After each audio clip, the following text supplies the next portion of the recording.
Central গভর্নমেন্টের ক্ষমতায় আছে, তাদের সংবিধান অনুযায়ী চলতে হবে। ইলেকশন কমিশন এসআইআর করছে, যদি কারো ডকুমেন্টস না থাকে, হিয়ারিং এ যদি সে ডকুমেন্ট সাবমিট না করতে পারে, তাহলে নিশ্চয়ই তার নাম বাদ যাবে। এ নিয়ে আমার বলার কিছু থাকতে পারে না। আমরা এটুকু বলতে পারি, আমরা স্থায়ী রাষ্ট্রবাদী মুসলিম।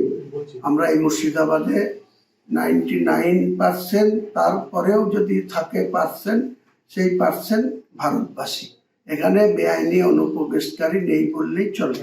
বিক্ষিপ্তভাবে আমি আগেও বলেছি যে দু চারটে ওপার থেকে মুসলিম লোক এপারে এসে কোনো মুসলিমের গরিব মানুষের মেয়েকে বিয়ে করেছে, এখানে কোনো কারণে থেকে গিয়েছে, তাদেরকে যদি আবার এখান থেকে তাড়িয়ে দেয়, আমাদের কি যায় আসে? কিচ্ছু যায় আসে না।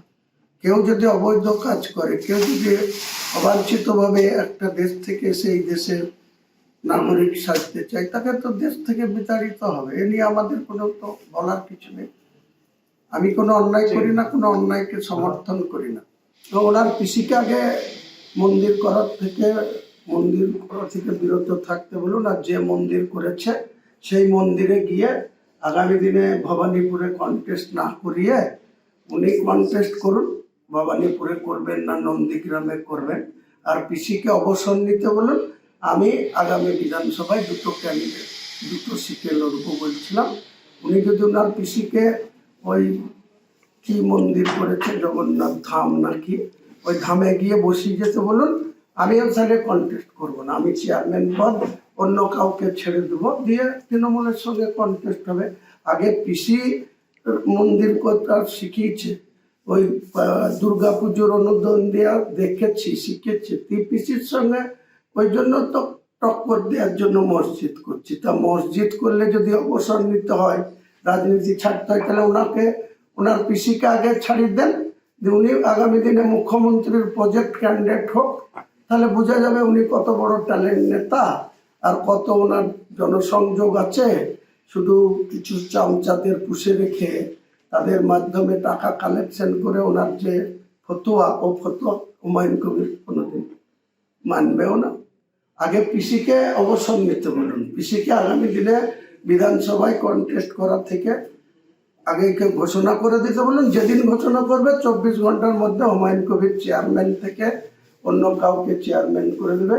আর আগামী বিধানসভায় ভোটে লড়া থেকে বিরত থাকবে। এবং আমি 2026-এই চলে যাব ওই মক্কা হজ করতে।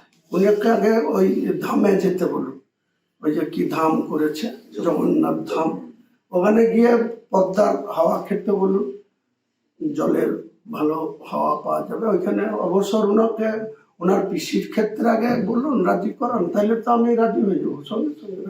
রাজ্যের মাননীয় মুখ্যমন্ত্রীর উদ্দেশ্যে আমি বলবো, বা বিশেষ করে রাজ্য পুলিশ প্রশাসনকে বলবো, এইভাবে উড়িষ্যা বা অন্য রাজ্য, যেটা ইউপি, এর আগে দিল্লি, বিভিন্ন জায়গায় রাজ্য থেকে যে মুর্শিদাবাদ সহ প্রায় কাগজে কলমে 30 লাখের কথা আমাদের রাজ্যের যিনি পরিযায়ী শ্রমিকদের দায়িত্ব আছে, রাজ্যসভার সাংসদ সামিরুল ইসলাম, তিনার তথ্য নিয়েই আমি বলছি যে রাজ্যের 30 লাখ মানুষ তাদের বাড়ির লোকদের ঠিকঠাক করে অর্থনৈতিক ঠিক রাখার জন্য বা রুটি রোজগারের জন্য তারা কাজ করতে যাচ্ছে।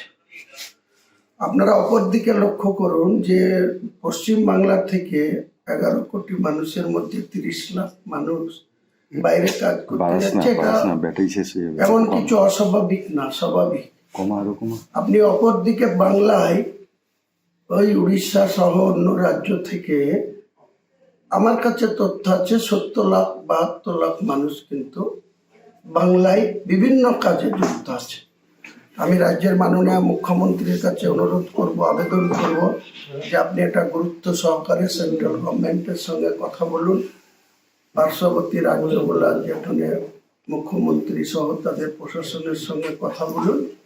এসব কিন্তু বন্ধ করতে হবে। আর এসব যদি চলতে থাকে, আমি গতকালও বেলডাঙ্গা 5 জন রাজমিস্ত্রি তাদেরকে উড়িষ্যাতে ওই বাংলাদেশের একটা খুন হয়েছে সেটাকে কারণ দেখিয়ে তাদেরকে তাই মারধর নির্যাতন জয় শ্রীরাম বলানো তাদের বহু রকম টর্চারিং করেছে। এই জিনিস যদি চলতে থাকে তাহলে আমরা আগামী দিন বাঙালিদেরকে নিয়ে সমস্ত হিন্দু মুসলমান সমস্ত বাঙালিদের নিয়ে কিন্তু আমরা যেসব রাজ্যে আমাদের বাঙালিরা আক্রান্ত হবে সেই সব রাজ্যের বিরুদ্ধে আমরা কিন্তু গোটা রাজ্যব্যাপী আন্দোলন করব, কলকাতাকে স্তব্ধ করে দেব। কারণ এইভাবে বাংলার মানুষ ভারতবর্ষের অন্য রাজ্যকে আক্রান্ত হবে আর বাংলাতে তাদের অবারিত যার থাকবে তারা এখানে সব কিছুতে একদম নিরাপদে কাজ করবে, এটা হতে পারে না। বাঙালিরা আক্রান্ত হলে তার প্রতিদানে কিন্তু আমরা বাঙালিদের তরফ থেকে পশ্চিম বাংলার মানুষের তরফ থেকে অন্য রাজ্যের বাসিন্দাদেরকে এখান থেকে স্বেচ্ছায় সরে যেতে বলবো। কারণ বাংলার মানুষ যদি অন্য রাজ্য গিয়ে না কাজ পায়, না কাজ করতে পারে, এটা যদি তাদের আক্রান্ত হতে হয় তাহলে কেন বাংলায় এসে তারাই বা নিশ্চিন্তে করে কমবে খাবে? তারা যে নিজের নিজের রাজ্যে চলে যাক। আমরাও 30 লাখ লোককে আমাদের রাজ্যে কর্মসংস্থানের ব্যবস্থা যেভাবে হোক করব, তাদের যে রোজগারের দরকার সেটা যেভাবে হোক বাংলার মানুষ আমরা সেটা করব। এইভাবে চলতে পারে না প্রতিনিয়ত প্রতিদিন। আর বাংলাদেশে যে রবীন দাস খুন হয়েছে সেখানকার প্রশাসক যারা আছে ইউনুস সহ তাদের প্রশাসক তারা এমনিতেই আগাছোড়াভাবে তারা দেশ চালাচ্ছে।